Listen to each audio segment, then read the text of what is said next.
Hey everyone, Scott here to discuss Furiosa, a Mad Max saga, starring Anya Taylor-Joy, Chris Hemsworth, Tom Burke, and Alia Brown, directed by George Miller. Now, the first time I saw this movie was in IMAX, which probably a great experience as far as the sound and everything goes. And I went to get on another way to go see it in Screen X, a second viewing, and I was all by myself in the theater, if you could believe it, on my second viewing. And to be fair, it was 10:40 in the morning, so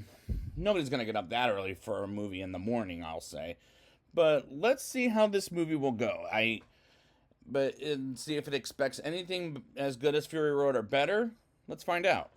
We open in the pole of accessibility as we started at the green place with a young Furiosa played by Alila Brown grabbing a couple of peaches for her and her friend Valkyrie, as she won't matter because she's not in the rest of the movie, as Furiosa gets captured by some bikers and takes her away from her home and her two mothers, and one of them is Miri Jabosa, who's played by an actress I don't really know named Charlie Fraser, who wasn't Anyone But You, which I didn't see, and Volvalini General, played by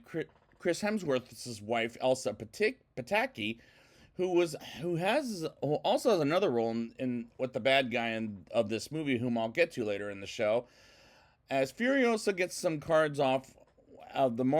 cords off of the motorcycle, which is what Mary taught her, which is a smart idea for a little girl whom has been in things I didn't see.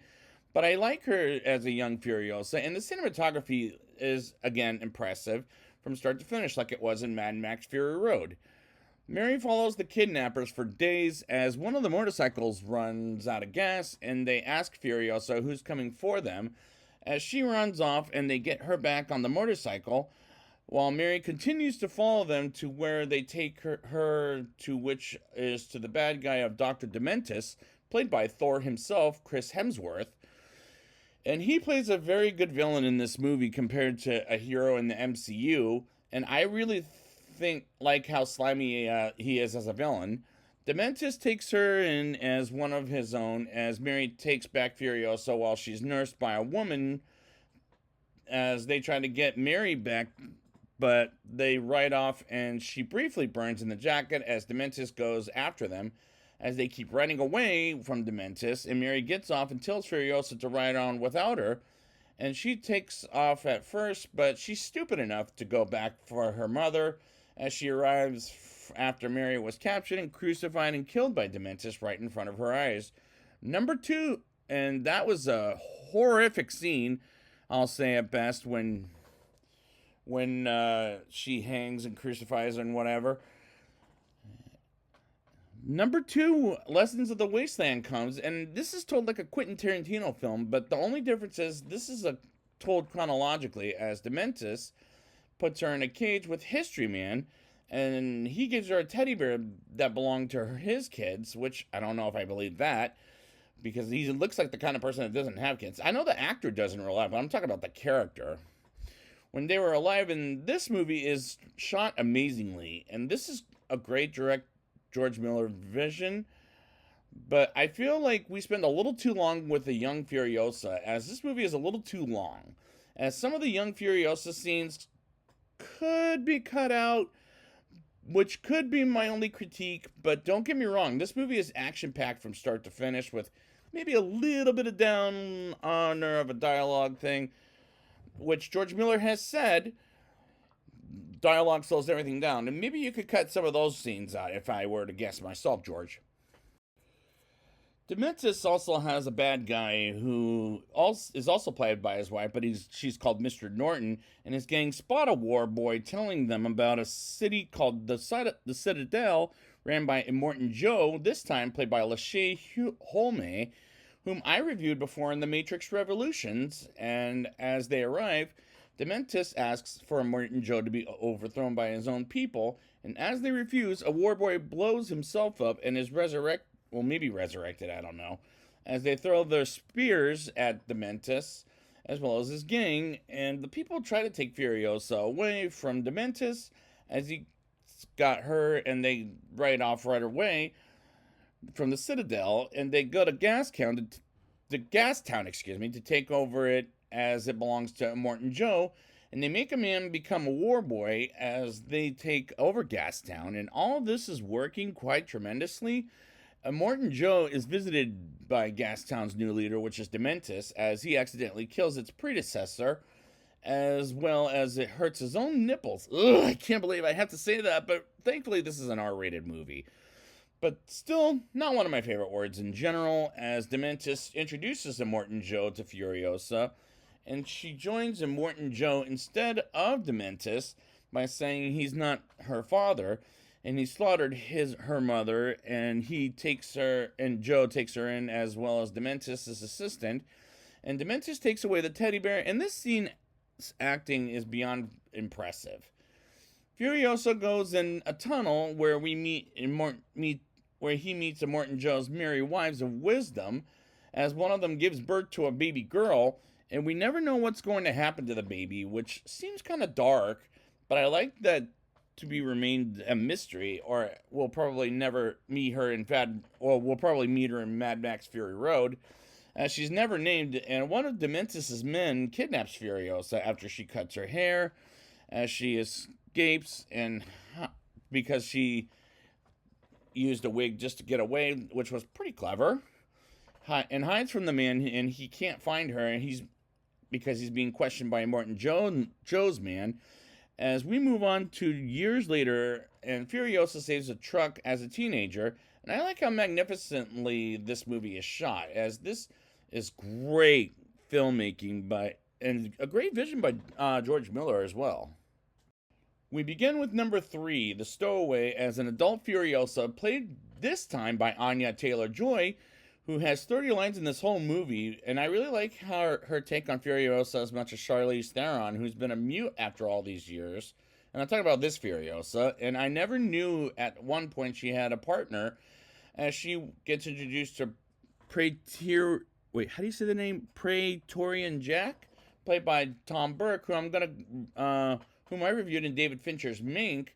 where he played Orson Welles in that god-awful film, as some writers led by Dementis see a truck as it belongs to Immortan Joe, but is driven by Jack and Dementis' men, attacking the truck, while Furiosa goes under the truck to help out with the mission and moving the dynamite from exploding and the truck, as one of the war boys has a child with the vegetables, or maybe it was a little person, I couldn't tell you who that was. While Dementis' attack squad approaches the truck, and some of the war boys are getting knocked off the truck, as Furiosa saves the truck and helps Jack out by getting rid of the bastards, and brings one of the flyers down, while the kid gets, I'm just going to call him the kid for the rest of the show until he's dead, gets killed by the flyer, and they save the truck from being taken over by Dementis. And this action sequence is impressive, as this only took 10 minutes of this movie, as Furiosa tries to make Jack pull the truck over, as he gets out he gets her out and asks her, and he gets out and says where would she go, as the closest place is Gastown, which is ruled by Dementis. And move on to number 4, as Furiosa rides with Jack to the bullet train, and they sleep there for the night, and they ride to Gastown, and Dementis demands too much water from Immortan Joe, and Jack, while he's not leaving without gasoline, and they follow Dementis to the way out, as Furiosa was thinking about killing him, but she can't, as it wasn't the right time, and they go back to tell Immortan Joe what he demanded, and Jack and Furiosa go after Dementis, and this production design is amazing throughout the movie, and the score is done very well throughout the movie as well. Before Furiosa and Jack get back to Gastown, Furiosa drives a muscle car with the war boy running in the truck with Jack, and they go in and get ambushed, as Furiosa gets out in time while the war boys are killed, and Jack is trapped inside as the bad guys almost burn Furiosa, and she hides while the fire goes in between a great shot. Is a great shot, I'll say, and this movie is full of great shots. Furiosa almost leaves, but decides to go back for Jack, while Jack drives around to knock some bad guys down, and Furiosa almost shoots Dementis dead, but she misses but gets his bodyguards dead as a sniper, and Dementis gets a bazooka and get Furiosa to the ground, not dead by the way, and save Jack's life. And they get the hell out of the gas town safely, which was again a great action sequence. Dementis goes after Furiosa and Jack while they head east for 3 days until Dementis catches up with them and hangs Furiosa by the arm while Jack is tortured and killed by the motorcycles gang, as well as the dogs ripping Jack's body apart. And nighttime comes and Furiosa runs out and cuts her arm off. And I believe it was off because I remember she had a robotic arm in Mad Max Fury Road. At nighttime, she comes to the Citadel, and as she gets away and arrives to the Citadel a few days later with a message from Immortan Joe, which is what happened to Jack as he was killed by Dementis. And when Immortan Joe gets Dementis, he is Furiosa's to kill. And this is a spectacular sequence, in my opinion. But at the same time, it's graphic. This movie is R-rated for grisly images, so if you guys don't like grisly images, don't watch the movie for that scene. Furiosa cuts her hair off after seeing where Dementis is at, and she replaces her arm with a robotic arm and gets a vehicle with no wheels. But she does get one more wheel, and she goes after Dementis as she goes, and she has more wheels. And we move on to a Part 5, Beyond Vengeance, as Furiosa kills the people protecting Dementis, and so does the War Boys, and Furiosa catches up with Dementis as he lies down from the sandstorm, and he briefly runs, and she gets him and asks him if he remembers her, tells him she wants her life back, and beats the living shit out of him, while she points the gun at his head, and he suffocates, but she grabs the teddy bear, and he wakes up, and he recognizes her from kidnapping her before a narration. And a narration says she either took away his voice or she might have shot him down to death or did the same killing as he did to Jack, and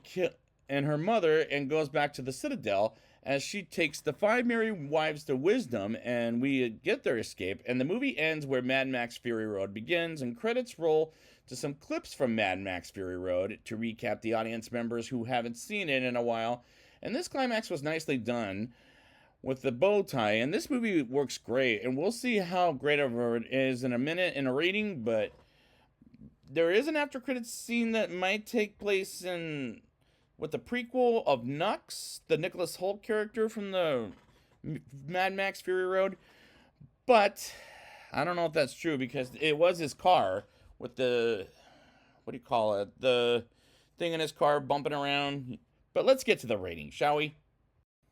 I'll give this movie a 9.3 out of 10. Slightly not as good as Mad Max Fury Road, but slightly better than The Road Warrior, as this is the same rating as Dune Part 2, and the cinematography is impressive like it was in Fury Road. And I really like Furiosa as a main character in the movie, as much as the second main character in Mad Max Fury Road. And Anya Taylor-Joy does a great job with the performance, and Chris Hemsworth plays a great villain compared to a hero in the MCU with Thor. The action sequences are impressive as it was tight, but not as tight as Fury Road, with a runtime of 2 hours, as this movie was a little too long. And my only critique is we spent a little too much time with the young Furiosa, as some of those scenes could be cut out of this movie. But remember, this is a 2.5 hour movie. But other than that, the movie is action-packed from start to finish. The movie has amazing shots, and I put this on par with Dune Part 2 as both spectacular films. And I would love to get this movie on my 4K Blu-ray. And this movie is well done, as it's a strong recommendation, as people should go see this in the biggest way possible, like an IMAX theater or something big, loud, and spectacular. And this is on par with Dune Part 2 as far as one of the best movies of this year, in my opinion. So I'd like to thank you guys for joining me for this Mad Max retrospective series. And until whenever we get another one, oh, what a day. What a lovely day.